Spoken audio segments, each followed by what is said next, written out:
malo mani juru mani jomila bano awaka e galula juru fola kambe tumaro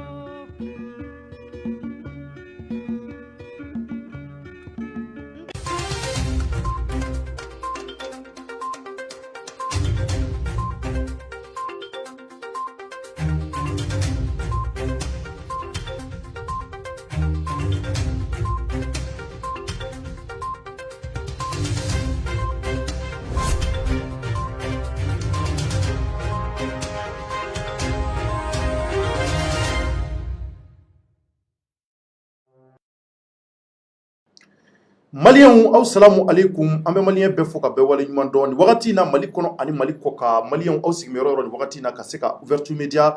bɔlɔlɔw lajɛ ni o ye an ka plateforme ye chaîne YouTube page Facebook fo ka taa bila sira wɛrɛw la an bɛ jamanadenw fo k'u wale ɲuman dɔn k'a fɔ aw bisimila Thierno Decrypte jɛmukan kɔnɔ aw balimakɛ ani aw denkɛ don Thierno Ndiaye ouverture media la yan kunnafoni an y'o de fɔ aw ye diɲɛ don o don an da bɛ se kunnafoniw ma malien ka tan dɛnɛn na fo ka taa bila juma la kunnafoni minnu bɛ fa jamana kɔnɔ an da bɛ se a bakuruba caman ma ni ka se ka walawala tudunkan na mun b'a to jamanadenw a bɛ se ka faamuyali caman sɔrɔ ko taabolo la cogo min na an bɛ alamisadonya la bi plutôt utukalo o tile 5 o ye bi ye san 2021 mun b'an ka bala kɔnɔ bi maliyɛnw mun b'an ka bala kɔnɔ kunnafoniw na rapidement an da bɛna se olu ma k'u walawala aw ye an b'a ɲini an kanubagaw fɛ bɛɛ ka partager a y'a partager kosɛbɛ aw kana décourager partager la sabula kuma minnu bɛna bɔ an da barika kumaw don a kumaw ɲɛɲini bɛɛ maliyɛnw ka tɛntɛn kosɛbɛ mun b'a to kuma ninnu bɛ se ka fɔ bonya ani karama kɔnɔ jamanadenw bɛ se ka tata sɔrɔ a la Mali seleke 4 bɛɛ la Kayiba Jabate fo Kidal an bɛ maliyɛnw fo fan bɛɛ mɔgɔ bɛ k'an lajɛ yɔrɔ yɔrɔ minnu b'an bolo nin waati in na maliyɛnw sujet giriman ba saba b'an bolo rapidement n'an da bɛna s'a ma a fɔlɔfɔlɔ ye jumɛn ye a b'a kalama k'a fɔ Abdul Niang ni ale ye kunnafonidila ye maliyɛnw mandat de dépôt a dira Abdul Niang ka bi commune 4 tribunal la ka sababu kɛ Birama Ture ka affaire ye kuma caman fɔra ko in na maliyɛnw a kɛra OM live la ni o ye Jɛfaga ka jɛmukan n'a bɛ to ka mun kɛ dɔgɔkun kɔnɔ siɲɛ 3 an da bɛna se fɛn caman ma ka se ka o walawala an kanubaw ye ko ninnu kɛra cogo min na ka se ka a walawala kosɛbɛ walasa jamanadenw a bɛ se ka faamuyali caman sɔrɔ a la o tɛmɛnen kɔfɛ an da bɛna se mun ma maliyɛnw o ye an fa dɔ b'an bolo yan a tɔgɔ ko Mamadi Sisoko an bɛ jɛmukan daminɛ ni ale yɛrɛ de fɔlɔ Mamadu Sisoko a bɛ sariya kɛcogow kɔnɔ ni o ye droit public ye en même temps professeur do école normale d'enseignement technique la et professionnel kabala maliyɛnw an fa ni o ye Mamadi Sisoko ye docteur do constitutionnaliste fana do waati na b'an bolokɔrɔ ka sababu kɛ mun ye a b'a kalama k'a fɔ a fɔra k'an ka jamana kɔnɔ ko maa minnu ye an ka miliyariw caman dun an ka miliyariw caman suɲɛ ko tari tɛgɛ bɛ se ka da u kan wa a dun fɔra sariya baarakɛlaw fɛ k'a fɔ ko sirabolo dɔ bɛ yen n'u b'a wele ko haute cour de justice olu de tɛgɛ bɛ se ka da minnu ye ministeriyaw kɛ minnu ye jɔyɔrɔbaw kɛ kuma bɛ boli jumɛn kan tari CNT mun b'an bolo n'an ko o ye an ka wasabulon ye tari a yamaruya bɛ se ka di CNT ma ni ka se ka haute cour de justice bila sen kan walasa tɛgɛ ɲɛsinnen don maa minnu ma k'u y'an ka nafolo dun tɛgɛ bɛ se ka da u kan cogo min na o de y'a to an fa wililen don ka na an da bɛna se fɛn caman ma k'a walawala aw ye sariya kow kɔnɔ an b'an ɲɛsin a ma ka se ka folikan bila jamanadenw ye yanni an ka don baabu kɔnɔ ne fa salamu alaikum. Alaikum salam. Somɔgɔw bɛ di? Hɛrɛ dɔrɔn. Folikan dɔ b'i bolo wa maliyɛnw ɲɛna? An bɛ maliyɛn bɛɛ fo an bɛ dugawu kɛ ala ka jamana basigi. Amina yarabi. Aw bɛ baara min na ala k'aw dɛmɛ. Ami. Ala k'aw kisi a tɔɔrɔ ma. Amina yarabi. Merci beaucoup ne fa. O tɛmɛnen kɔfɛ maliyɛnw an da bɛna se mun fana ma tuguni o ye ko muso 2 de minɛna ani denmisɛnnin 2 a b'a kalama k'a fɔ opération funufunu Isaka Kulibali a n'a ka cɛdenw ni o ye kojugu kɛlɛbaw olu ye kunnafonidila minnu faralen don ɲɔgɔn kan kojugu minnu bɛ jamana kɔnɔ ka se k'a kɛlɛ ka fara an ka cɛdenw kan ni o ye an ka finitigiw ye ani ka fara an ka sariyatigiw kan mun b'a to kojugu a bɛ se ka ban cogo min na jamana kɔnɔ opération dɔ bilala sen kan a yɛrɛ b'a kalama de b'a daminɛ ouverture media daba la ni o ye opération funufunu ye ni tɛgɛ dara maa minnu ka ko la Isaka bɛ wuli ka jɔ sabati ni ka se ka na n'a kunnafoni kalamaw ye ko muso dɔ de minɛna maliyɛnw muso 2 ani denmisɛnnin fitinin 2 drogue affaire la kabako kuma belebeleba don kuma min bɛ k'a bɛna bɔ Isaka da kɔnɔ a yɛrɛ sera ouverture media la ka ban a nisɔndiyalen kunnafoni kalamaw b'a bolo kunnafoni minnu bɛ k'a bɛna kɛ sababu ye ka yɔrɔ ko k'a jɛ Isaka nisɔndiya bɛ ka na a yɛrɛ ɲumanna ko dumuni mɔnna dumuni o ye kunnafoni ye k'a mɔnna ko jaba y'a bɔ sukoro y'a bɔ kɔgɔ y'a bɔ k'a bɛɛ dafara ka ban k'an bɛna jɛ ni ka se ka o zamɛ kulɔ dun ɲɔgɔn fɛ ka sogo dun ɲɔgɔn fɛ ko sabula ko kunnafoni ninnu k'a ka ɲi k'a bɛ na ni jogo ɲuman de ye jamana kɔnɔ donc an b'a fɔ Isaka ye k'a bisimila Ouverture Media la nin waati in na donc yanni an ka s'a ma o waati in na yani Isaka ka yɛlɛ plateau kan ani Mamadu Jɛfaga fana kan ka yɛlɛ plateau kan sabula kunun an b'a kalama Abdul Niang bɔra Jɛfaga ka o jɛmukan kɔrɔ la ni o ye OM Live ye donc an bɛna Jɛfaga reçoit en même temps kojugu kɛlɛba fana bɛna reçoit après an fa kɔfɛ ni o ye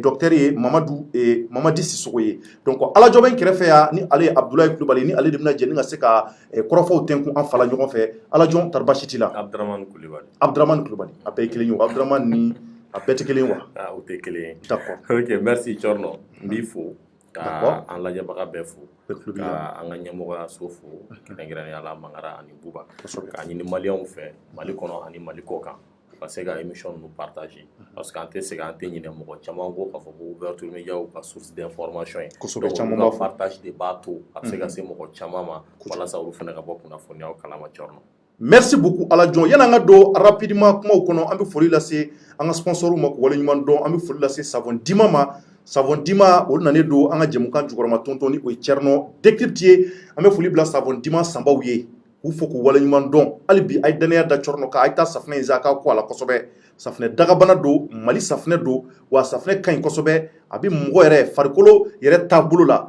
banakisɛ minnu bɛ a b'a bɛɛ ban donc an bɛ dugawu kɛ Savon Dima ye ka foli lase fana W7 ma ani ka fara Yara Wal kan olu bɛɛ fana nanen don ka se ka jɛmukan in ka jukɔrɔma tonton kosɛbɛ an b'a f'u ye Ala ka n'u to ɲɔgɔn ye o tɛmɛnen kɔfɛ maliyɛnw sans plus tarder an bɛ don joona jɛmukan kɔnɔ an b'a kalama k'a fɔ bi kɔni alamisa ye dɔgɔkun kun bɛna cɛ sini inshallah Ala k'an si jɔ k'a kɔnɔ an bɛ kalo kura mun na ni o ye utu kalo ye a tile 5 ye bi ye Ala ka kalo in k'a ma hɛrɛ ye Ala ka k'a ma hɛrɛ ye juillet tɛmɛna juin tɛmɛna ko caman tɛmɛna utu kɔni an bɛ samiya camancɛ la baara minnu bɛ ka sabati samiya kɔnɔ a yɛrɛ ɲɛ b'a la Bamako kɔni tiɲɛna kosɛbɛ samiya yɛrɛ fɛ donc a yɛrɛ bɔra ka hali kunu an taara dugu kɔnɔna na ka taa dugukɔnɔ yira u la sabula an bɛ yan jamanadenw de ka baara la ko minnu bɛ ka kɛ an bɛ taa kɛnɛw kan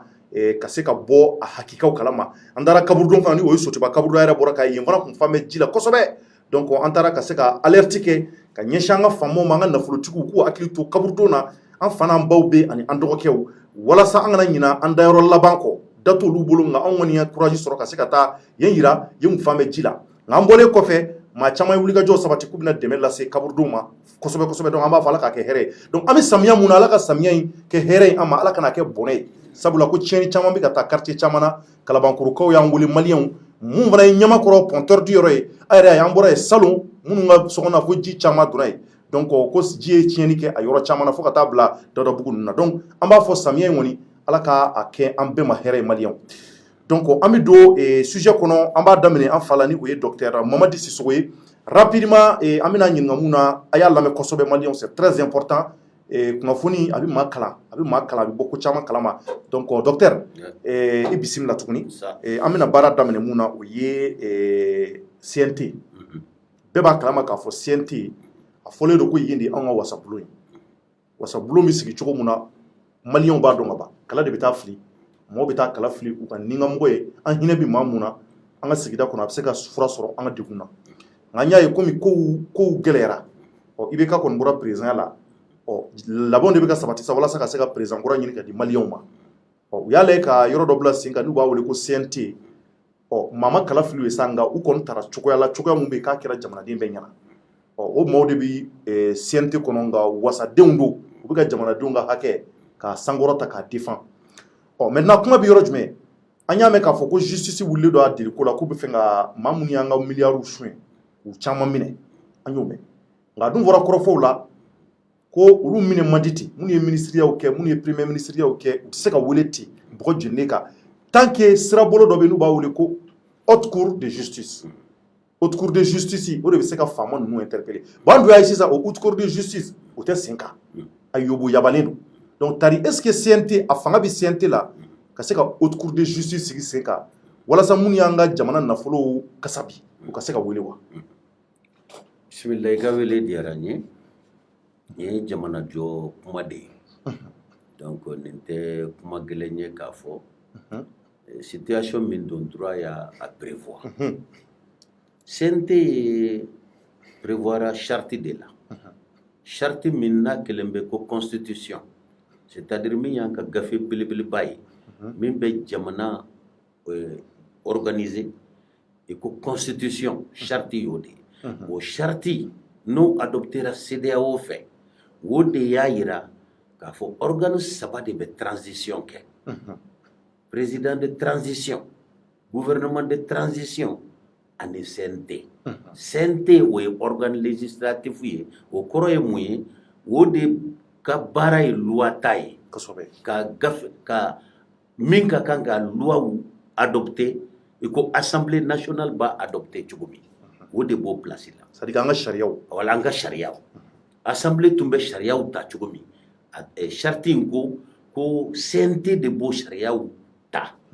ni gouvernement y'a ta ale y'a ta olu de b'a adopté n'olu ma adopté a tɛ ko loi taara adopté kɔrɔ ka sɔn a ma k'a fɔ an jɛra n'a ye maliyɛnw tɔgɔ la ok donc o organe important de don d'accord mais hotukuru ye juman ye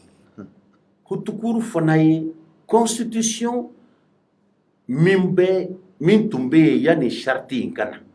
25 février 92 constitution ba dɔ taara gafe ba dɔ taara o de tun bɛ mali organiser ka état organiser k'a ka statut d'a ma o gafe in de y'a prévoir k'a fɔ institution minnu i ko président i ko gouvernement i ko assemblée nationale i ko cour suprême i ko cour constitutionnelle haute cour de justice nana i ko le haut conseil des collectivités a bɛ f'olu ma institution constitutionnelle c'est-à-dire jamana baara tilalen don olu de ni ɲɔgɔn cɛ pour que jamana ka se ka a ka baaraw kɛ baara min ka kan ka kɛ jamana kɔnɔ o institution de tun bilalen a la haute cour b'o de la haute cour ka baara mun ye a prévoilen don article 95 constitution de 92 kɔnɔ a ko haute cour de justice ale de bɛ président ani ministre ou juge n'u ye ko kɛ ko min ni a man kan ka kɛ mais pour que k'a juger fana il faudrait que olu de ka sɔn a ma k'a fɔ ni président ye janfa kɛ président ye janfa kɛ n'a bɛ fɔ o ma ko haute trahison assemblée b'i sigi k'a lajɛ président de la république ye nin min kɛ a man kan ka kɛ nin ye de ka dugu janfa ka jamana bila donc président an y'a kɛ haute cour an y'a kɛ haute trahison ye bon donc n'o kɛra olu de b'a fɔ bon sisan comme an ye président jalaki an bɛ dossier ta k'a bila ka taa haute cour de la justice la donc haute cour de la justice de bɛ président jalakilen kiiri tigɛ bon ministre dɔw fana bɛ yen ministre ni anw citoyen lambdaw tɛ kelen ye ministre bɛ jamana baara de la mais o jamana baara in kɔnɔ ko bɛ ko la a tɛ se k'o kɛ ko parce que a jɔyɔrɔ nɔ don a tɛ se k'o kɛ a ka kan ka baara kɛ cogo o cogo o loi bɛ tracelen don ka bila donc ni ala ye fili dɔw s'a ma fili min ni anw citoyenw b'a kɛ a dun tɛ bɛn a dagalen don loi fɛ k'a man ɲi n'a bɛ juger haute cour de justice de bɛ saisi a bɛ fɔ de ma ils ont un privilège de juridiction donc haute cour de b'a fɔ ni an bɛ a dossier bila ka taa haute cour de la justice la ni assemblée nationale saisira assemblée b'a fɔ awɔ ni affaire in an ma sɔn a ma ministre ye min kɛ a ye faute de kɛ an b'a papier ta an bɛ taa di haute cour de la justice ma donc i y'o min fɔ n'a fɔra bi k'a fɔ ko minnu ye wari dun ni ministre b'olu la ni président b'o la o bɛ situation gɛlɛya dɔɔnin a b'a gɛlɛya mun na parce que wulu tɛ se ka kiiri tigɛ ko anw simple citoyen bɛ kiiri tigɛ cogo min u ka gɛlɛn quoi aw ni ne loi ko n'an ye ko kɛ bi an bɛ minɛ sini bɛɛ u b'an don kaso la u b'an kiiri tigɛ foyi tɛ baara mais ninnu min bɛ jamana ka baara la ni fili donn'u kun fo jamana sigidenw de k'a fɔ an jɛra n'a ye k'a fɔ fili juguyara fili man kan ka kɛ wa diyagoya u b'a voter u b'a fɔ an ka dossier di haute cour de la justice pour circuit de filɛ nin bon n'a fɔra sisan k'u y'o voter k'a di haute cour de la justice ma haute cour de la justice b'a ka baara kɛ n'a a b'a ka baara kɛ n'a b'u condamner fana a bɛ droit pénal in de ta droit pénal min bɛ bɔlɔn kan a b'o de appliquer D'accord. A beau appliquer la définition des peines à bébé droit pénal de kono. Mais haute cour de baquet, tribunal simple nous taque. Donc, en y a tout aux situations kono. Bi, en bi situation min kono bi, gele anana. Miria bébé parce que jamana den ya ira gouvernement na minu ye faso ci jago ya fu kirikatike. Kosobe. Jamana do yaram gogo. Minu ye jamana woreta jago ya fu no kamine. Kosobe. Bon, nous no be mina souci e mouye fu ka droit ka batu. Présomption d'innocence. Faut ta ira ko ma jala gira fi kirikatike. Ni kiri mantike. Ma de bi dianyo kuma fo mais tu sais que masi jalaki droit lente ka ma jalaki ka ishanik. Juge de bafo karsa condamnera nyamene aka penfle. En ce moment, la décision est là. Donc, mo fana amba fe chuko kiri katiga anga tige dans le droit. Ma tisse ko min kera ma ba ka ministériel wakati mi o kiri tisse katiga tribunal simple là. Il peut ministériel wakati mi ko min kero wakati kono. Assemblée nationale devait saisir au dossier là. Au bestrona sona ka blakata haute cour de la justice. John bi assemblée saisie. Mais le procureur Procureur ni procureur ya ka dossier ta. Awi atete taïa. Ya famu. Ni procureur ya aka dossier ta ka enquête ke. Abaka dossier ti assemblée nationale. Ah, menga enquête là. Ntara ka tabi ka jatemina ka fo ministre Koro mbenga dossier là. Donc ni ministre Koro era la dron. Immédiatement dossier kera politique fendoy. Parce que ministre ya est politique de. Administration bala politique bala. Donc na est ministre Koro ya la dron. Adum ko mbeke tuma babe ministre ya la critique la imba fo politique yera la. Donc avec dossier ta abadi assemblée nationale. Il faut attention, car ça tombe fangala, nimbara inanake. Donc, assemblée baladje, il faut oui, on va voter, nakadaye, abati kata, haute cour de la justice là. Judiciaire, on va se mal. Donc, natara haute cour de la justice là, à fora mal. Donc, au lieu de boka juger que, à l'être là. Donc, maintenant, haute cour de la justice de baladje, katiki kiritike. Donc, ni président Fana, non fil là, haute cour de la justice, le procureur de l'Assemblée de saisie. Assemblée de saisie, ka acte nadje ka fo, ah, nous pouvons me fora, là, à présent fil là. A joten na fil là, donc, habito là, avec dossier voté, nous votera. Ni voté pas de chara ka fo fil là, ou be dossier taouba de haute cour de la justice, ou baka critique. On a un citoyen on te kelenye ou ni ay o be kuya be fuma de immunité o immunité moyen ou be baramina jambe intérêt général ye jamana deunye ou tise kamina o hukumu kono ikomun e we ko do kebi i basro ni ya ko la je itise ka famu chugochila ka funi kuin amankanga ke mais politique kono ko do be ke jamana denga here mais ni kelen do ni te jamana barala itise ka ke parce que itise ka famu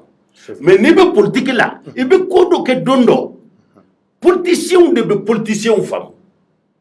haute cour de la justice est politicien de cas tribunalier a be député ou greffe ou be se ka juge sabanyo blue greffe minu be critiquer yere nyadon ko soba sinon en majorité be député ou des. Mais Malduna a délicat politique, machi jugé haute cour de la justice. Mais si, c'est-à-dire pour le moment, il y a dossier où travailler, mais dossier où m'a abouti. C'est le dossier où tara au niveau de la haute cour de justice. L'institution Mindo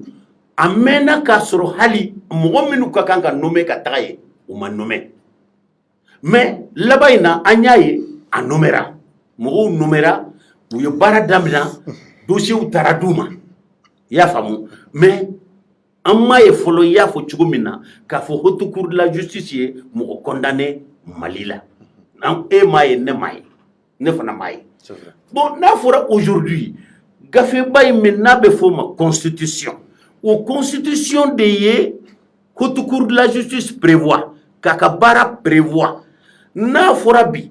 ko loi o de be o bocho la ka to di organe worema o kagele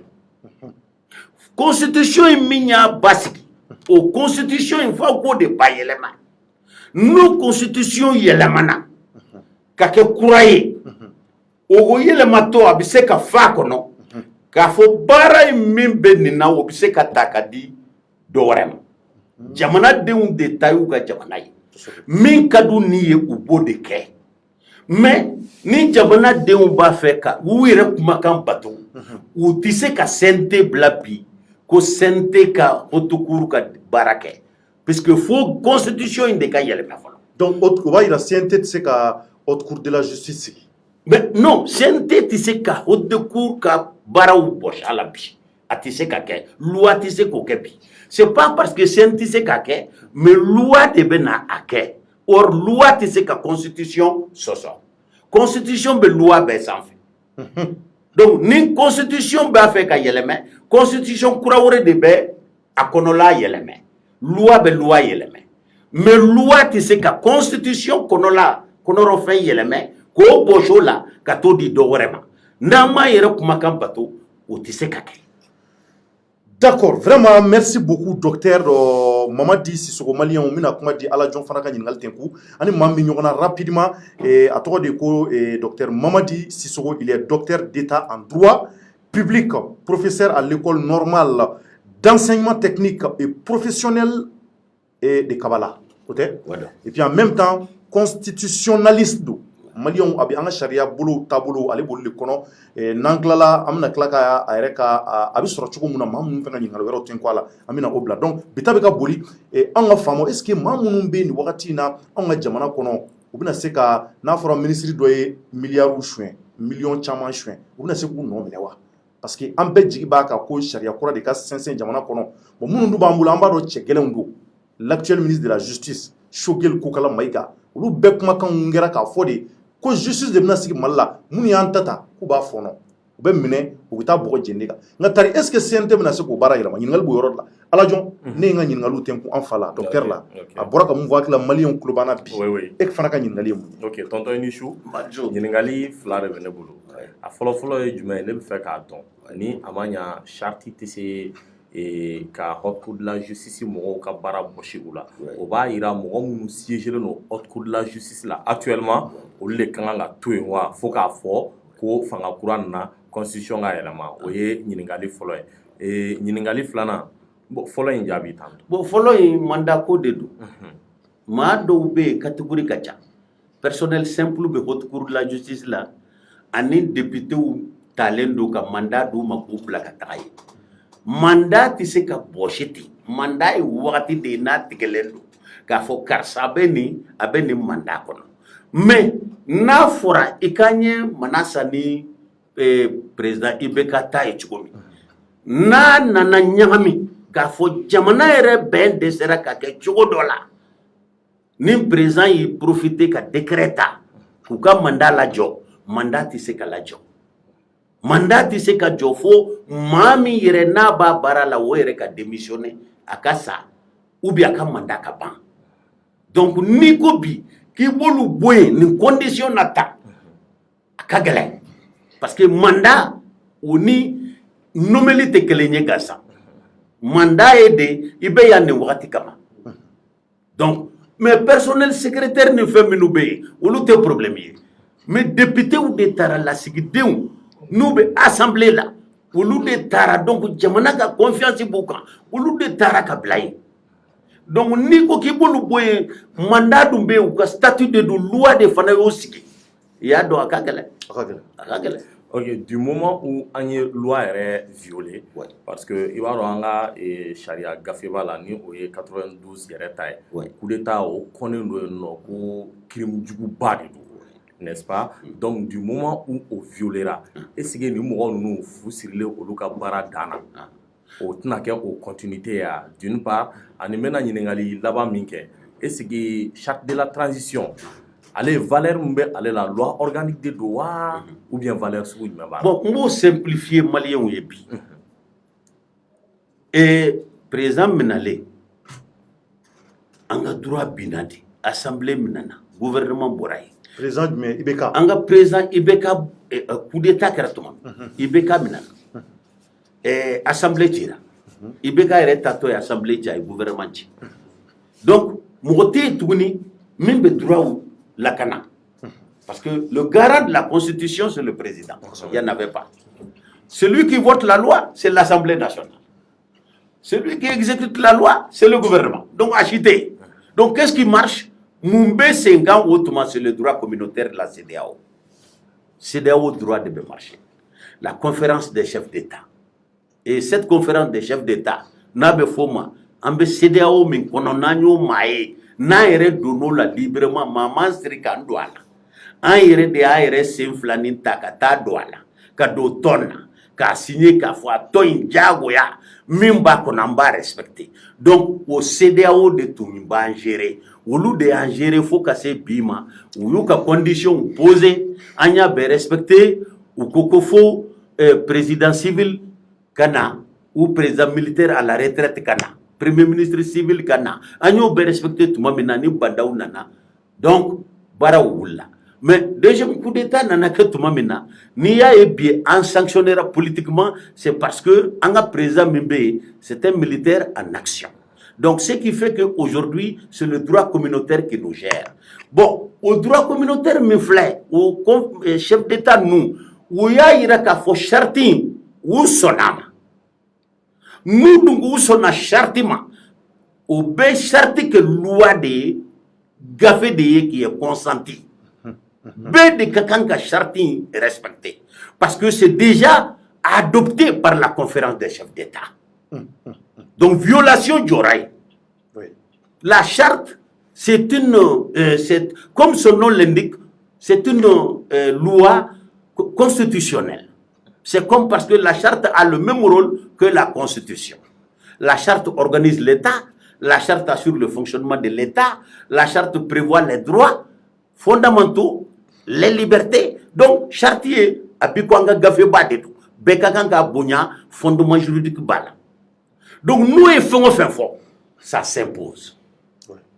Ça s'impose. Donc, nous, ba fola kafoko, charti tétan, charti bétan. Charti est gafé de qui s'impose à tous les Maliens aujourd'hui. Voilà. D'accord, donc maintenant, ne fa amini ibla yanouche, tari mamouni onga na fulodun. Voilà. Ministre Koro. Voilà. Absega ou chaman globila. Nga ma fongo mama to fode. Ouais. Absega chamayanga mali na fulodun ateme ministre Koro. Ouais. Ambassadeur Koro. Ouais. Munu ngera président ye, munu ngera marabolo nyama ni o premier ministre. Ouais. Mine choko dimembula sisa. Bon, me méfier d'abord sur la procédure. C'est-à-dire situation ereka. Ne bolo ambe phase menabi. Angan tour la dege. Ntori. Grenouille. Ntori ko, ema ene ntori sara ate toli. Abe jade. Abi chao. Ça be toli. Ça ko me na ete toli. Ako parce que bi faut faire bedeka. Ne dum bem pande. Jabana we yoro mi fanga mpanko do kuna. Ko be na tuma do ko be na wakati. Ambe yirengini de la sisa. Ambe yirengini de la. Mais ambe anga jamana be situation mina. Janfo min banga jamana kan na malien ma nyogo mina nango kamba tugu nyogo ko chogo do labi. Ko be politicien ne nyogo jeda on te min kala made. On peut se servir de cette volonté de la population pour neutraliser des adversaires politiques. C'est possible. Oui. Comme on peut le faire aussi dans l'intérêt général de la République. Effectivement. Mais les motivations, donc, concernant d'abord la question, je suis favorable. Mba fait chiané que fait jamana wordou. Ou kanyangi, loi kakanga nyangeli minda ou kanyangi, mais akaka tumaro. Chukudi. Akaka tumaro, c'est-à-dire le moment propice. Anko ladje, anko ankake. Mais nango kamba kebi, akanata poini fenwre amasigine mie. Mbestirane wodenya. Donc, ebolo a ne bolo, c'est pas opportun. Ou bien, ne bolo u k'a lajɛ hali bi n'a ka kan ka kɛ 600 de n'a man kan ka kɛ 600 parce que n'u maradenw la bi a bɛ fɔ wayi parce que n'u y'o ta n'u m'a minɛ dɔrɔn parce que a tun bɛna kɛ président de ye hasigiya b'u la k'a sɔrɔ a tigi tɛ kɛ président yɛrɛ jamanadenw t'a fɛ ou bien n'u y'a kɛ bi u b'a fɔ wayi parce que ni a bɛ karisa de dɛmɛna n'ale ma minɛ dɔrɔn karisa bɛ kɛ président ye donc ne bolo ka nin bɛɛ baara an bɛ yɔrɔ min an ka taa transparence fɛ un combat honnête et réel malien bɛɛ ka bila malien bɛɛ ka conditionné u ka peuple malien to ye min ka di peuple yɛrɛ ye u k'o choisir donc e bolo n'u y'o choisi ni président kura sigila président foyi tɛ sigi mali la tuguni k'i b'i diyaɲɛ ko kɛ o président tɛ na tuguni y'o bannen o bannen filɛ bɛɛ b'o dɔn bi k'a fɔ ala k'o kɛ o banna bi malien bi ni ko hali directoriat n'i bilala directoriat la bi ni min kɛcogo bɛ malien bɛ i labɔ yen o bɛ bɛɛ kun na bi donc ne bɛ min fɛ an ka tuma lajɛ faamaw bi hali bi ala k'u dɛmɛ ala ka hakili ɲuman d'u ma ala ka an ka ko in lajɛ n'an hakili ye an ka dusu in to yen il vaut mieux regarder avec la tête qu'avec le cœur o ye ne ka principe ye deuxième principe procédure min b'a la bi c'est la haute cour de justice mais malheureusement on dit dans la constitution que ce sont les députés qui vont voter. Bon, la cour constitutionnelle, dans un arrêt, elle est nous t'es député. Et comme vous êtes député, il y a donc l'outil c'est tout qu'assemblée ka barake. Et nous disons qu'assemblée ka barake. Et chokotala, kafone nous kata haute cour de la justice là. Nango droit de nous. Donc, à peine à Kentaïne, on me présente pour des Sikika peuple qui présenté quand l'Assemblée nationale Siki. Nanya Siki Tumamina, présent pour Manana, dossier ou Belabo Djago, ya na manabo Malien ou Béa. N'importe Malien. Au président Touguni, qui be coque Maliena, comme Malien ou Gassignoé, au Famate Touguni, au Bana.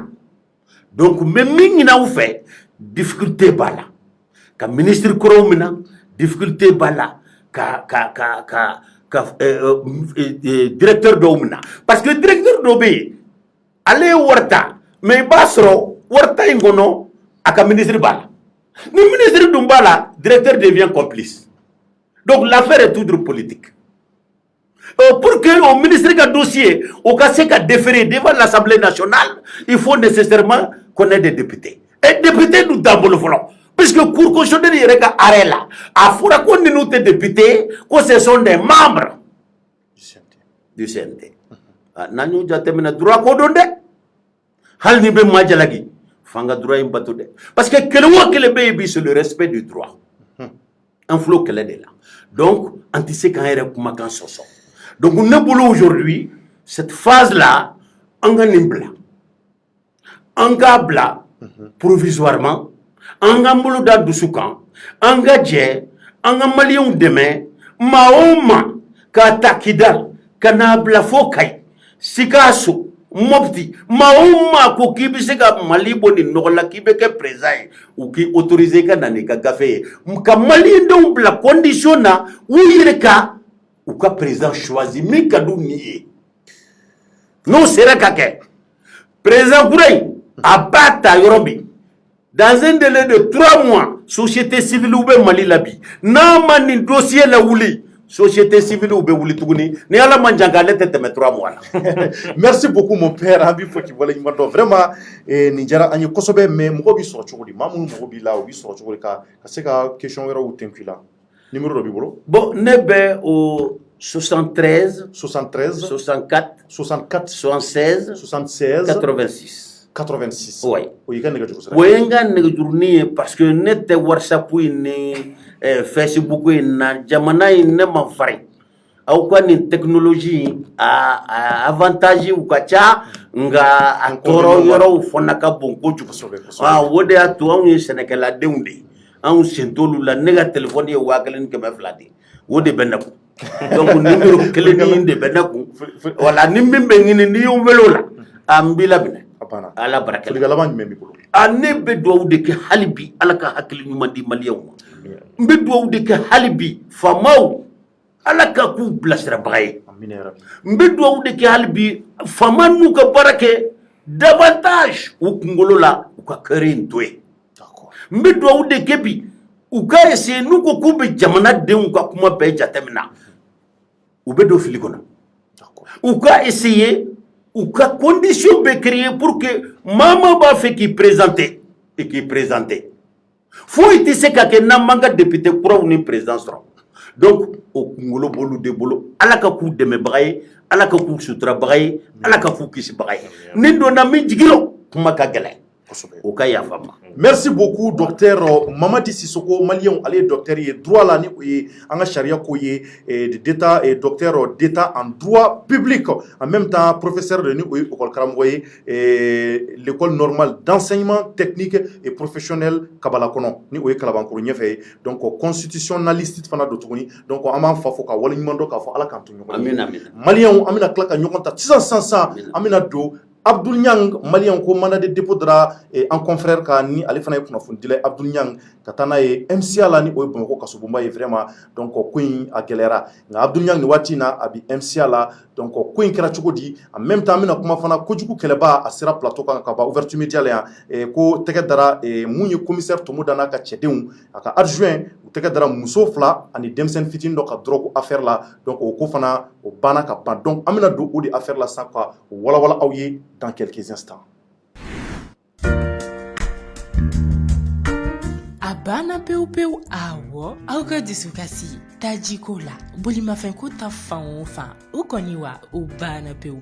yarawal nana ka maliyɛn bɛɛ lajɛlen lafiya essence ɲuman gasoil ɲuman tulu ni bolimafɛn minɛn ɲuman bɛɛ lajɛlen sɔrɔ yɔrɔ yarawal de do yarawal la aw ka bolimafɛnw bɛ ko k'a jɛ k'a lahalaya bɛ jateminɛ k'a di ma sawura la i ta ɲɔgɔn fila ye o kɔfɛ a ma se k'i yɛrɛ sɛgɛn yarawal la i bɛ se k'i ka fɛnmisɛnnin santaw bɛɛ lajɛlen sɔrɔ wa sɔngɔ damatɛmɛ diya yarawal k'i dɛmɛ i ka taamaw la k'i nisɔndiya ka segin so.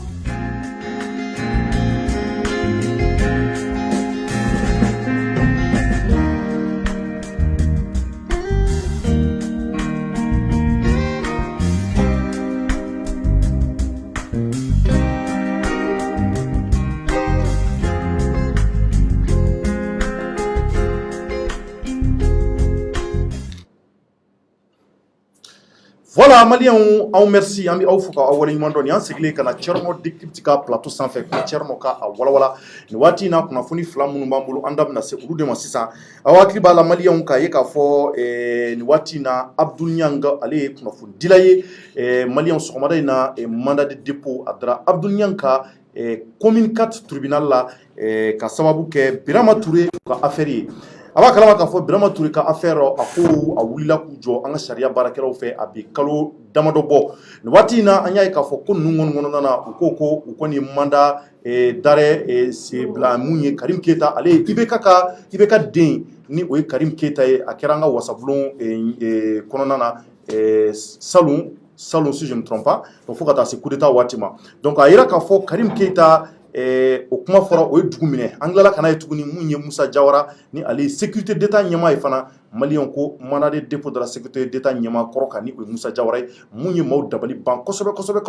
nka commune 4 tribunal wulilen don kosɛbɛ k'u jɔ ko in na ko pour que ka se ka ko in ka a ɲɛɲini kosɛbɛ mun de b'a ko kɔnɔ Birama Touré fatura cogo di jɔn de ye Birama Touré faga o hukumu de kɔnɔ mun ye Mamadu Jefaga kunungo ale filɛ ka Abdul Niang de wele ka na plateau sanfɛla la walasa ko Abdul Niang da kana se ka don o la o ka se ka kɔrɔfɔ caman donc Jefaga yɛrɛ bɛ n kɛrɛfɛ nin waati in na donc o de kɛra sababu ye a bɔlen b'a fɛ Abdul Niang ye fɛn dɔ de fɔ kuma mun kɔni peut-être a bɛ se ka kɛ kuma in taabolo a ma ɲɛ ni a kɛra sababu ye weleli bilala ma an ka sariya tigibaw fɛ ka se ka mandat de dépôt d'a kan k'a bila ka taa MCA la ni o ye Bamako kasobonba ye donc nin waati in na Jefaga bɛ n kɛrɛfɛ ani ka fara kojugu kɛlɛba ka Isaka Kulibali Jefaga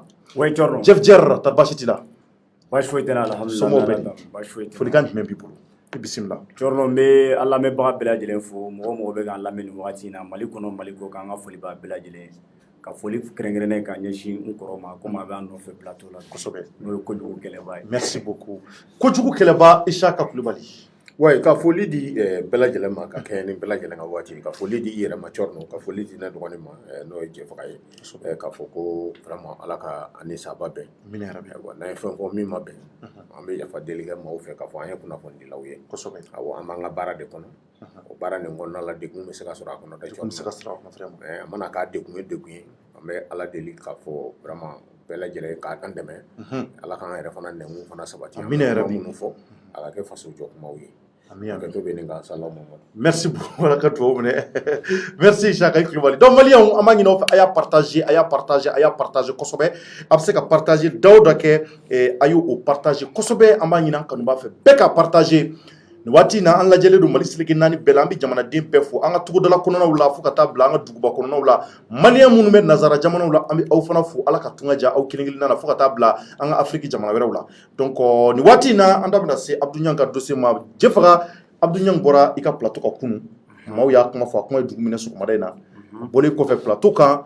Abdou Niang welela an ka sariya baarakɛlaw fɛ bon an ye mun mɛn ko association des malfaiteurs c'est à dire que a sɔrɔla mun ye Birama Touré ka affaire k'a sɔrɔla o de fɛ donc a taara kasobonba la ka sababu kɛ o ye ko yani enquête ka ban weleli ka se ka s'a yɛrɛ ma i bɛ mun kalama ko in na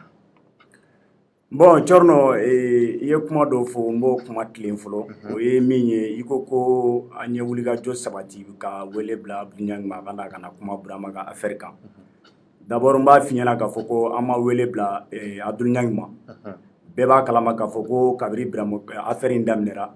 kabiri wagati min na mandat d'arrêt international n'a dara Karim kan fo ka taa se Musa Jawara yɛrɛ ka bila sous mandat u ka placer mandat de dépôt la bɛɛ b'a dɔn k'a fɔ ko Abdou Niang ye publication caman kɛ a yɛrɛ ka page kan a ye fɛn caman fɔ a ka page kan OMLAV ye jɛmukan ye mun sigilen don Ouverture Media kan bɛɛ b'a kalama k'a fɔ ko a bɛ sigi yan lundi mercredi ani vendredi a émission ne yɛrɛ de b'a animé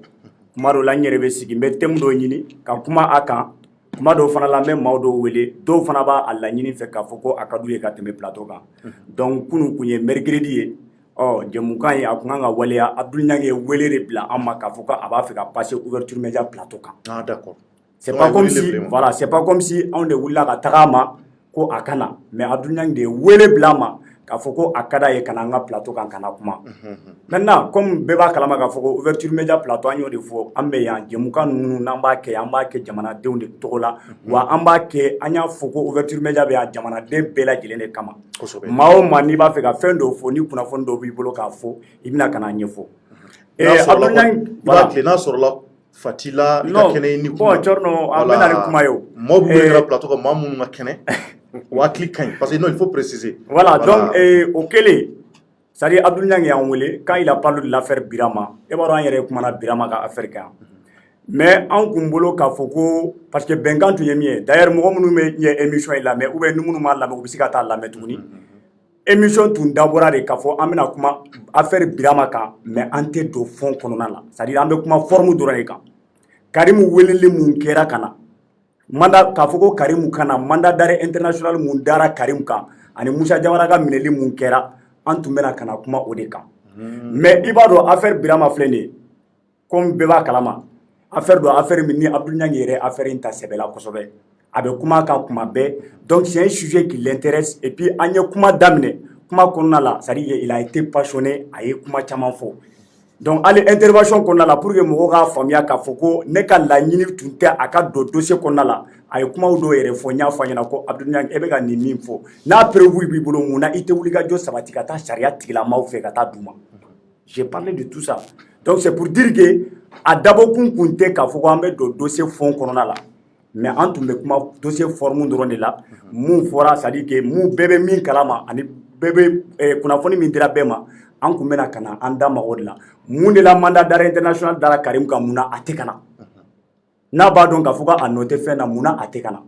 c'est de ça en fait qu'on allait parler mais comme bɛɛ b'a dɔn k'a fɔ ko Birama affaire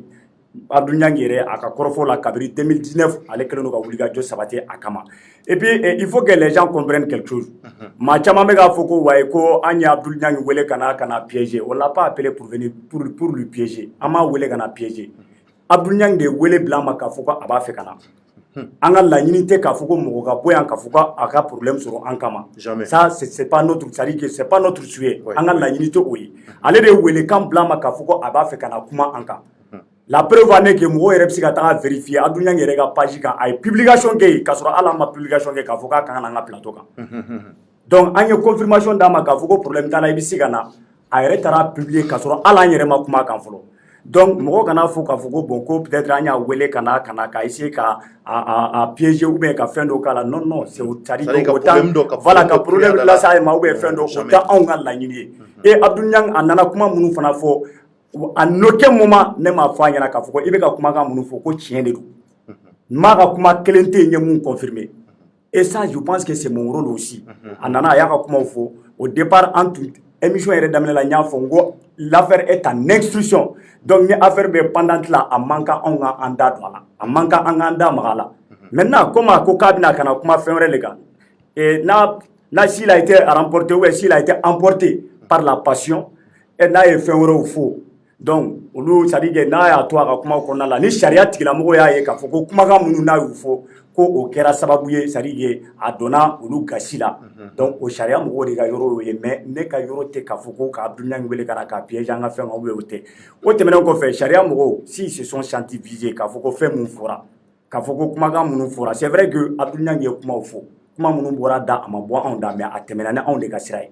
a tɛmɛna ni anw de ka sira ye parce que anw de kɛra canal de diffusion ye n'o ye ouverture média ye kumakan ninnu bɔra anw de ka bɔlɔlɔ sira fɛ donc an bɛ se ka yafa deli kɛ sariya tigilamɔgɔw fɛ o kan mais k'a fɔ ko an ye Abdou Niang wele ka na piéger ou bien ka fɛn dɔ kɛ non an ka intention t'o ye wa k'a fɔ ko fana ko sariya mɔgɔw bɛ baara mun na k'an bɛ wuli k'an da don a la an tile kelen ma deli k'an da don sariya mɔgɔw ka baara foyi la bien au contraire bɛɛ bɛ se k'a témoigner yan an furadama on a toujours soutenu la justice malienne n'u ye ko mun kɛ an de bɛ wuli k'a ɲɛfɔ bɛɛ lajɛlen ɲɛna u mana baara o baara kɛ an de b'a fɔ fana k'a fɔ ko a ɲɛna a bɛ tan donc c'est pour dire que an tɛ yan k'a fɔ ko an bɛ mɔgɔ dɔw fɛn ou bien k'an bɛ mɔgɔ dɔw contrôler ou bien an bɛ nin wale dɔw sabati o tɛ anw ka laɲini ye maintenant an bɛ se ka mun fɔ dɔrɔn o de ye k'a fɔ ko ka yafa deli kɛ justice mɔgɔw fɛ le fait que a ka kumakan ninnu tɛmɛna ni anw ka sira de ye an bɛ se k'o yafa deli ka tila ka yafa fana deli u fɛ Abdou Niang yɛrɛ ka ko la parce que Abdou Niang a tɛmɛna ni anw de ka sira ye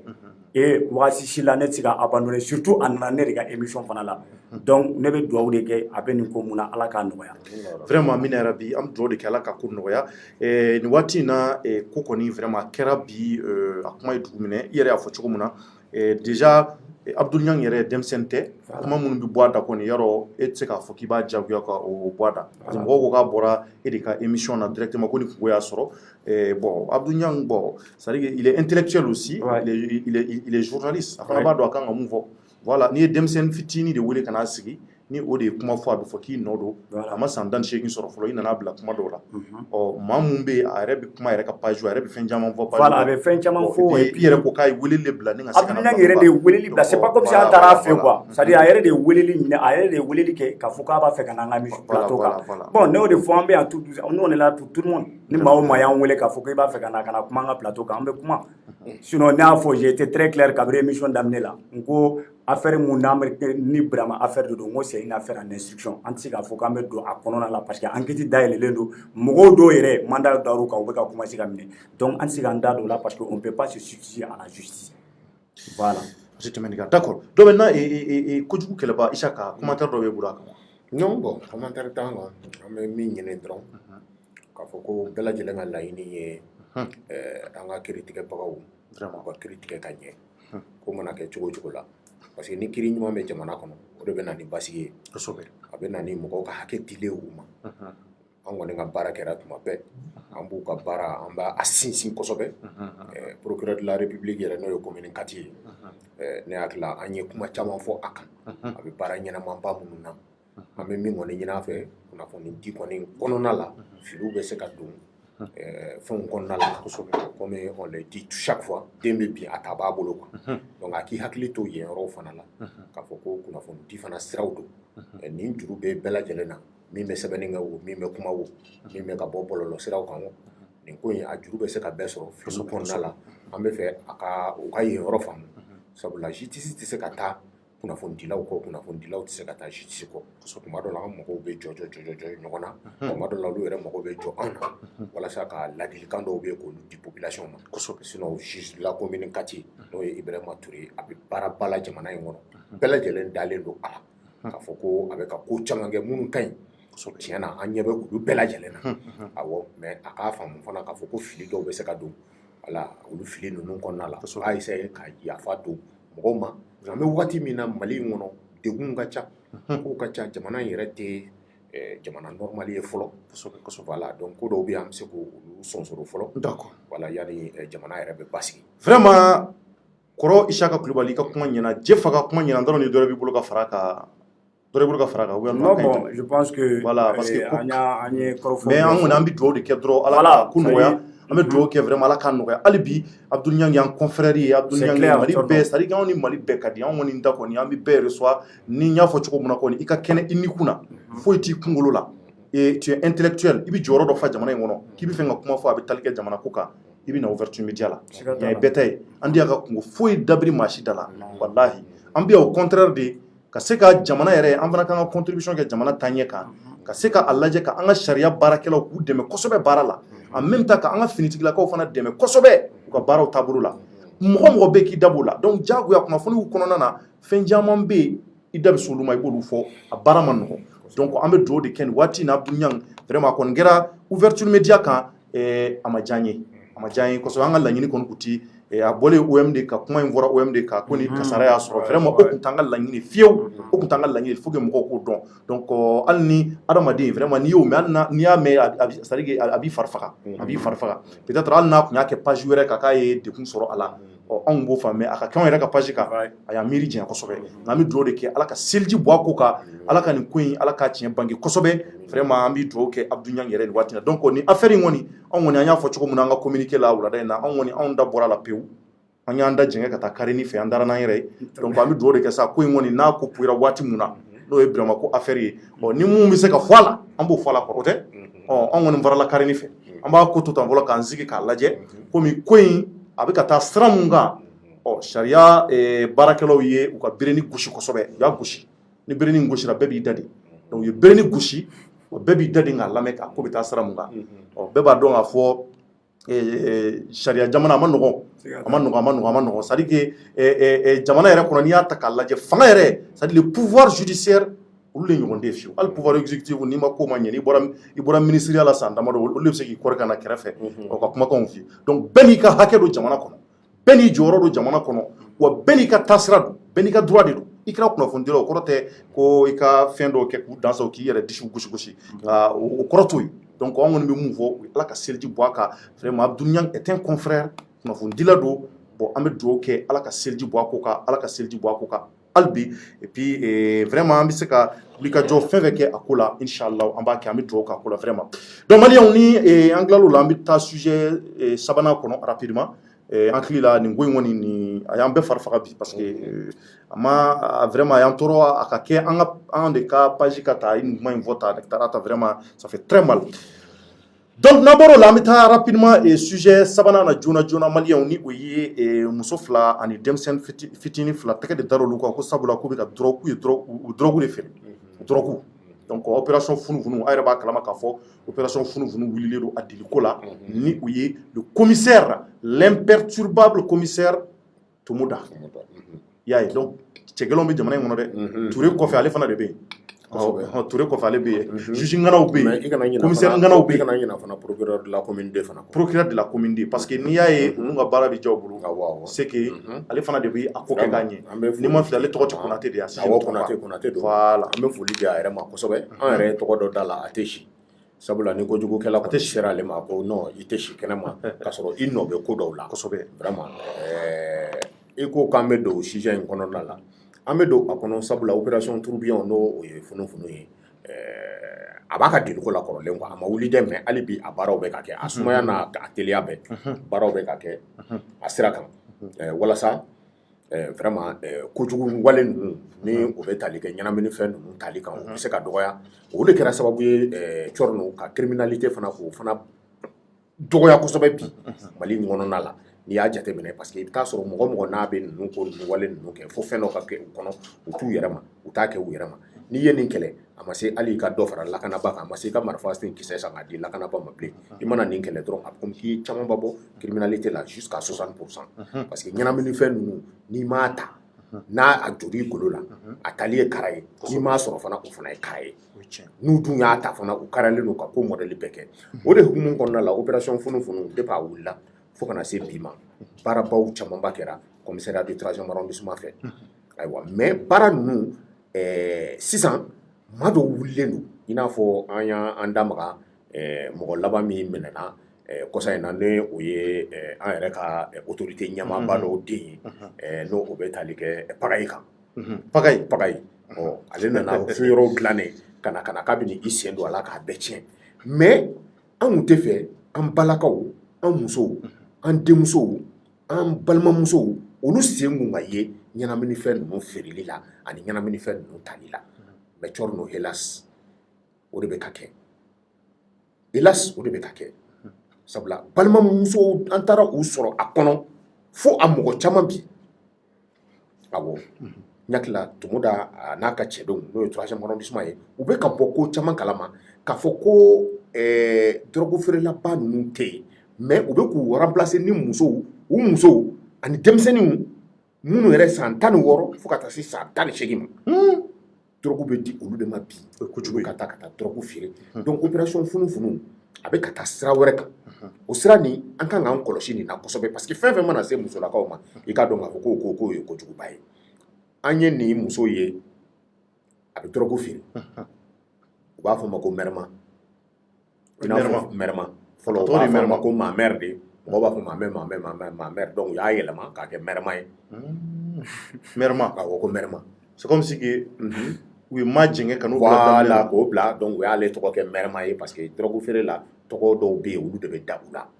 donc an taara ye k'a fɔ ale kun ɲin b'a la n hakili la opération funufunu cɛdenw u bɛ enquêtew kɛ komi n y'a ɲɛf'i ɲɛna cogoya min na enquêtekɛla 2 de bɛ u bolo n'o ye section RG n'a bɛ f'o ma ko renseignements généraux ani section BR voilà n'o bɛ f'o ma ko brigade de recherche parce que ni renseignement nana di dɔrɔn donc BR de bɛ wuli sisan ka taa ka t'u bolo da i kan nin fɛn in 2 entité 2 de bɛ baara kɛ ɲɔgɔn fɛ opération funufunu donc u ye renseignement bɛɛ sɔrɔ k'a fɔ ko mɛrɛma nin a bɛ ka drogue feere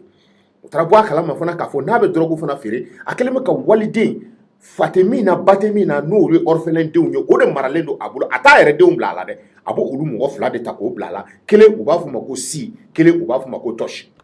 o ye olu fana tɔgɔ ye awɔ si ani tɔsi mɛrɛma bɛ olu de bila a baara la mɔgɔ wɛrɛw denw de don mais olu yɛrɛ somɔgɔw ma dɔn mais mɔgɔw ko ko orphelin don dɔw ko k'a fɔ somɔgɔw bɛ geni dɔw ko k'a fɔ k'u somɔgɔw bɛ mais denmisɛnnin fitinin 2 don olu kɔni bɛ taa olu bɛ drogue ninnu ta u yɛrɛ kelen na ka tɔgɔ d'a la u yɛrɛ damaw ni ɲɔgɔn cɛ u b'a fɔ dɔw ma ko papier u b'a fɔ dɔw ma ko nɛgɛni n hakili la nɛgɛni o de ye kawo ye mais papier ni an bɛna nin kuma a kɔrɔ tiɲɛ yɛrɛ la bon olu yɛrɛ mais kɔrɔ tɔgɔ le c'est à dire ni tɔgɔ ninnu ne e b'a kɔrɔ ne tɛ u yɛrɛ de kelen bɛ k'o tɔgɔ denmisɛnnin ninnu yɛrɛ kelen bɛ k'o tɔgɔ da u la quoi est-ce que y'a faamu donc u b'a fɔ dɔw ma papier u b'a fɔ dɔw ma ko nɛgɛni donc u b'a minɛ ten ka taa feere olu ye drogue tɔgɔ ye awɔ olu ye drogue tɔgɔ ye mais kawo ni ɔfu de don mais n'u y'a feere u bɛ taa wari di mɛrɛma ma ni o ye mamɛr ye u b'a fɔ min ma ko mamɛr donc u bɛ taa ka taa wari di o ma donc u nana mɛn o la opération funufunu wulila a u nɔfɛ ka section RG bila donc o y'u suit u taara u bolo minɛ u bɛ ka drogue feere wa muso dɔ fana bɛ yen u taara ka taa drogue feere o ma o fana bɛ drogue san n'o y'a san o fana bɛ tila ka taa drogue in feere tuguni mais o yɛrɛ fana o bɛ drogue ta o fana ye muso dɔ ye u taara bɛn n'o muso dɔ fana ye o fana bɛ taa sanni kɛ mɛrɛma nin bolo parce que don kelen komi u ye wulikajɔw camanba kɛ a don walasa k'a dɔn yɛrɛ mɛrɛma nin a ka drogue bɛ bɔ min a n'a b'a feere cogo di ani drogue modèle minnu b'a bolo donc u yɛrɛ bɛ mɔgɔw bila ka taa walasa ka taa drogue san u taara bɛn ni muso dɔ fana ye o fana bɛ drogue san ko Fantis o fana bɛ taa ka taa drogue san ye donc u taara drogue minɛ o bolo u nana ka na balo o la o ye drogue san wagati min na k'a bɛ taa n'a ye a ye drogue bila a ka soutien kɔnɔ walasa funufunu cɛdenw kana se k'o bolo don k'ale sin donc u y'a minɛ ka taa n'a ye ka taa yira polisi muso dɔw la u ye drogue bɔ a kun donc u y'a ye k'a fɔ denmisɛnnin fitinin 2 ninnu fana olu fana bɛ opération kɛ a bɛ di olu ma so kɔnɔ olu bɛ bɔ donc Tomoda n'a ka cɛdenw yɛrɛ nana ka na mɛrɛma yɛrɛ sɔrɔ so kɔnɔ k'a ɲininka e bɛ drogue feere k'ale tɛ drogue feere a tɛ drogue feere ko ayi e tɔgɔ a y'a tɔgɔ n'a jamu ni fɛnw fɔ a ye o ko ayiwa denmisɛnnin 2 ninnu an bɛ taa ni olu ye parce que an ye olu ye drogue bɛ u bolo a ko ale t'o kalama olu selen olu ko k'olu bɛ drogue feere ma mɛrɛma in de ye mɛrɛma yɛrɛ fana welela a taara fɔ mɛrɛma ɲɛna ko ko denmisɛnnin fitinin 2 ninnu k'u ko déjà ko olu bɛ drogue e de bɛ drogue di u ma o ko bɛ kɛ cogo di Tomoda bɛ mun kɛ a b'u mɔgɔ 3 sigilen to ka bɔ kɛnɛ ma k'a kɛ i b'a fɔ a bɛ taa ci la yan'a ka na a nana sɔrɔ ninnu yɛrɛ ye kuma sama u ni ɲɔgɔn cɛ ka ban donc kuma ninnu bɛɛ talen don o b'olu fana kɛ donc u ye kumaw ni fɛnw ta donc Tomoda y'a yira la k'a fɔ vraiment i bɛ drogue feere la donc a jɔra a la donc u ye Mɛrɛma Fantis Tosh ani Si u ye nin mɔgɔ 4 bɛɛ cɛ ka taa ka t'u di procureur de la République ma semaine daminɛ yɛrɛ kɔnɔ lundi yakila lundi de don ou bien mardi de don ka t'u di procureur ma procureur min fana n'a sigilen bɛ n'a a ko k'ale tɛ fɛ ka drogue suma kelen k'ale tɛ fɛ k'a mɛn a nun na communauté kɔnɔna la parce que a yɛrɛ ko tɛ ten a ko kɛlɛ nin opération funufunu ko o ye ale yɛrɛ ka kɛlɛ ye kosɛbɛ an bɛ taga k'o ye ale yɛrɛ ka kɛlɛ ye donc a ye mandat de dépôt da ninnu kan muso 2 olu taara boli denmisɛnnin fitinin 2 a y'olu bila ka taa fɛn na comment on appelle la denmisɛnninw kaso voilà n'a bɛ f'o ma ko justice pour enfants donc y'olu bila ka taa yen n'o ye Tosh ni Si ye mais Mɛrɛma ni Fantis olu bilala ka taa boli nin wagati in na donc mandat de dépôt dara u kan mais hali bi n bɛ ka min fɔ opération funufunu a bɛ ka taa u bɛ baara la hali bi an bɛ bɔ yen tuma min na o y'a sɔrɔ u bɛ ka wulikajɔw fana kɛ tuguni walasa ka taa sisan mɔgɔ minnu bɛ yala parce que ni n'ale fɛ yen n'a tɛ sɔrɔ dɔrɔn a dɔ bɛ fara a sɔgɔ kan donc a bɛ ka mɔgɔw laramu donc c'est comme si opération funufunu kɛra sababu ye a dɔgɔyara donc sisan mɔgɔ kuraw de bɛ ka don a la o de kama an bɛ to ka na ka na kunnafoni di k'a ɲini an balakaw fɛ parce que nin bɛɛ ye leçon de ye walasa an ka jamana nin vraiment nin ko in bɛ se ka kɛlɛ ka bɔ an ka jamana kɔnɔ hali n'a ma kɛlɛ sa caman b'a kɔnɔ ka bɔ a la k'a ɲini an balakaw fɛ u k'a kɛ ala n'a kɛra kosɔn k'u sen bɔ ninnu ko ninnu na ninnu ko ninnu tɛ muso danbe ye ninnu ko ninnu fana vraiment u k'a dɔn k'a fɔ muso ni i sɔrɔla a kɔnɔna la e ta degun bɛ bonya ka tɛmɛ cɛw kan quoi vraiment an b'o de ɲini mɔgɔw fɛ Jeff o kunnafoni de tun bɛ ka da bɛɛ lajɛlen tulo kan merci beaucoup kojugu kɛlɛba Isaka an bɛ fɔ k'i waleɲuman dɔn nin wagati in na maliyɛnw an bɛ foli lase aw bɛɛ ma Mali kɔnɔ ani Mali kɔ kan an bɛna kɔrɔfɔ laban di Jeff ka folikan laban b'i bolo bon folikan laban yanni ka folikan laban di n bɛ kɔrɔ ye mun fɔ Cɔrɔnɔ an bɛ funufunu opération funufunu mɔgɔ an b'u fɔ kosɛbɛ an tɛ sɛgɛn an tɛ ɲinɛ et puis ka laɲini tuguni polisi direction générale fɛ ka wulikajɔ bɛɛ lajɛlen sabati walasa ka funufunu ka a bila Mali fan 14 bɛɛ la parce que i b'a dɔn nin histoire in yɔrɔ dɔ bɛ yen je pense que peut-être Cɔrɔnɔ ou bien i bɛ taa sɔrɔ mɔgɔ minnu bɛ k'a lamɛn yɔrɔ dɔ bɛ yen mɔgɔw kan ka o yɔrɔ in jateminɛ kosɛbɛ o de ye a yara k'a fɔ ko musow de minɛra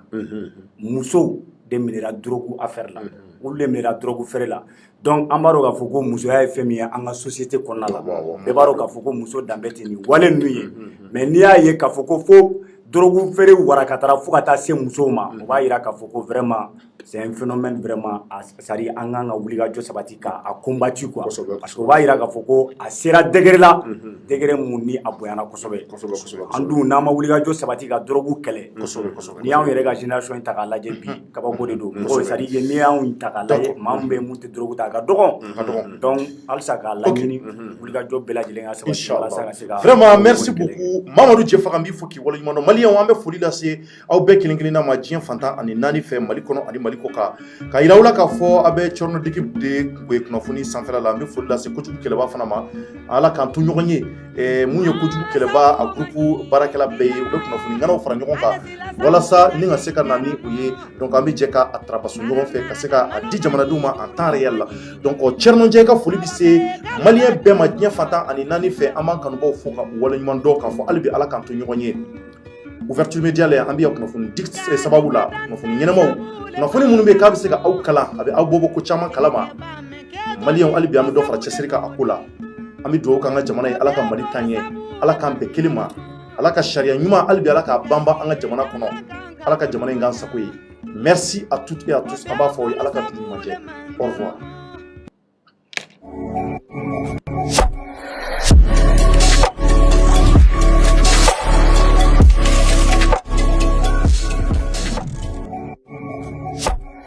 Intense Love, le nouveau parfum pour hommes et femmes by RJ Cosmetics.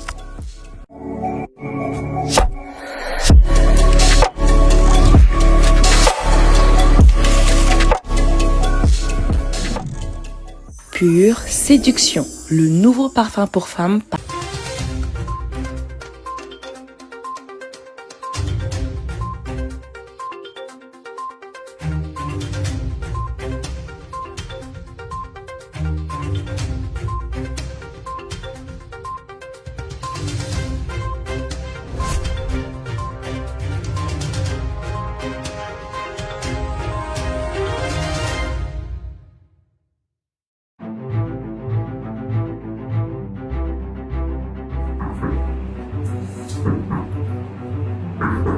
Oui.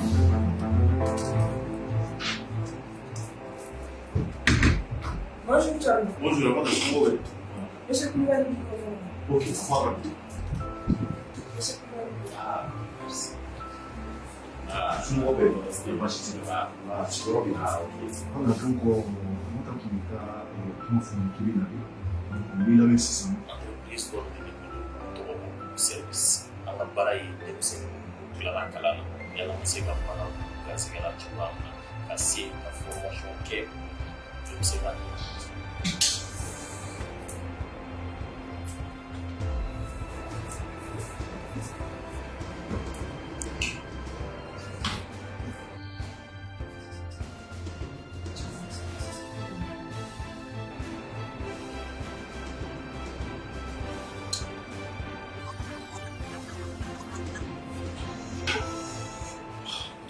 Ah, écoute, on a s'en fout aller à l'église. Nous, on a dit que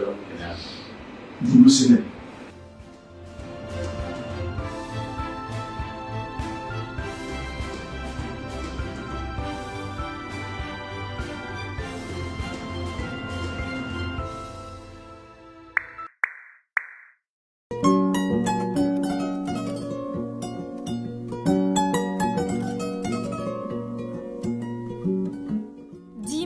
Société Sodima ka safinɛ kura gilannen de don awɔ kana aw lafiya a ka sokɔnɔ baara bɛɛ lajɛlen na fininɔgɔko b'o la minɛnɔgɔko b'o la fo ka taa se farikolo yɛrɛ saniyali ma safinɛ dima a jɛnsɛnnen don mali fantan ni naani bɛɛ lajɛlen na mɔgɔ minnu fɛnɛ mago b'a caman santa la u bɛ weleli kɛ 75